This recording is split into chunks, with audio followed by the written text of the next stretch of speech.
Olá! Hoje a gente vai mergulhar fundo no manual que os especialistas usam para entender o transtorno do espectro autista, o TEA. Usando o DSM-5-TR como nosso guia, vamos decifrar exatamente quais são os critérios que definem esse diagnóstico. A ideia aqui é deixar tudo mais claro, sabe? Entender o que os médicos e psicólogos realmente observam. Para guiar essa nossa exploração, a gente vai seguir um roteiro com 5 pontos.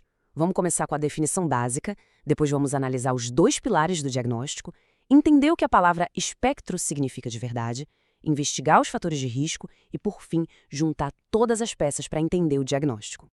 Muito bem. Vamos começar pelo começo, né? Para a gente poder conversar sobre TEA, primeiro a gente precisa ter clareza sobre como ele é definido oficialmente. Essa é a base para todo o resto que a gente vai discutir.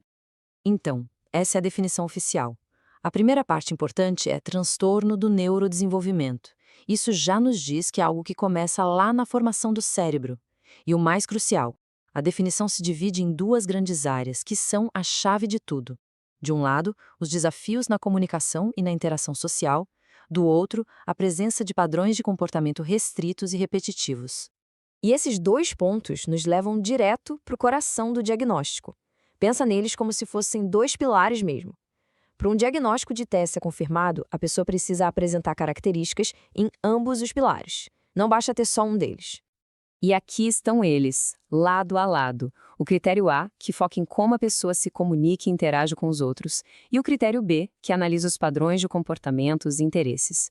E o pulo do gato é este: não é uma coisa ou outra. Para o diagnóstico fechar, tem que ter características dos 2 lados. Ok, vamos abrir um pouco mais esse critério A. Reciprocidade socioemocional. Parece um termo técnico, né?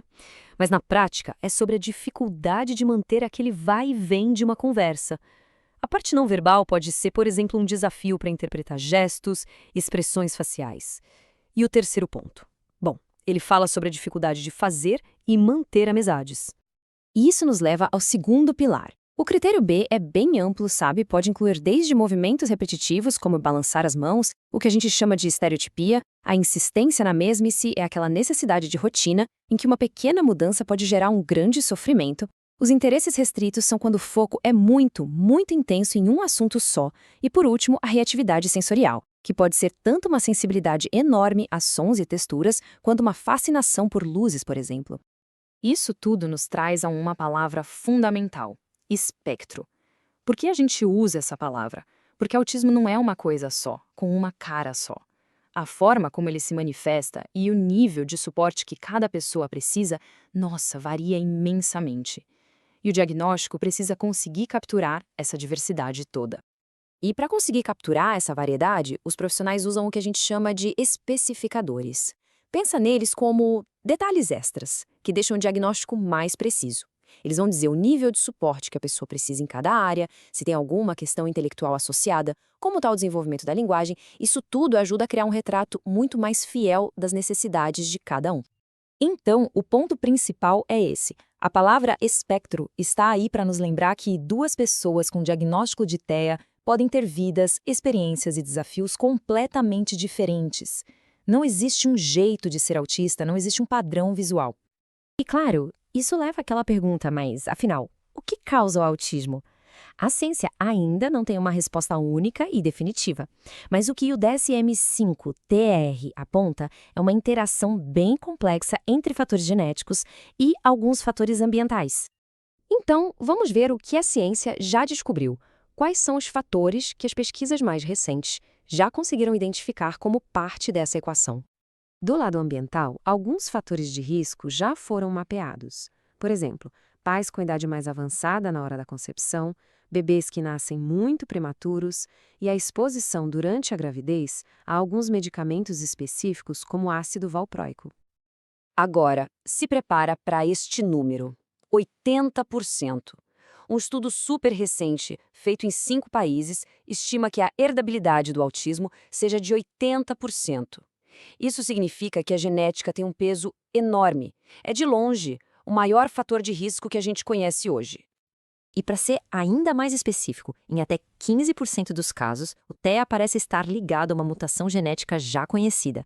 Mas, na grande maioria das vezes, o risco é o que se chama de poligênico, ou seja, não é um gene só, mas a combinação de centenas de pequenas variações genéticas. É um quebra-cabeça bem complexo. E para a gente fechar, vamos falar de um passo que é essencial nesse processo todo: o diagnóstico diferencial. É fundamental saber distinguir o TEA de outras condições que podem ter sintomas parecidos. Isso significa que o profissional precisa agir quase como um detetive, sabe? Analisar todos os padrões de comportamento para ter certeza de qual é a real origem dos sintomas que ele está vendo. Olha só este exemplo clássico: TE e TDAH. Nos dois quadros, a pessoa pode ter dificuldades sociais, mas a raiz do problema costuma ser bem diferente. No TE, muitas vezes, a dificuldade vem de não conseguir ler as pistas sociais. Já no TDAH, a rejeição dos colegas pode acontecer mais por causa da impulsividade, da dificuldade de se controlar. E com isso, a gente amarra a ideia principal. O diagnóstico de TEA não é sobre um sintoma isolado, um comportamento único. Ele é o resultado de uma avaliação completa, que identifica um padrão claro e persistente de comportamentos naquelas duas grandes áreas, a comunicação social e os interesses e comportamentos restritos. E isso nos deixa com uma reflexão, né? Quando a gente se baseia em definições clínicas, em critérios claros, baseados em evidência, como isso pode mudar a nossa percepção sobre o autismo, como isso nos ajuda a ir além dos estereótipos e a ter uma compreensão mais rica e mais precisa do que é o transtorno do espectro autista.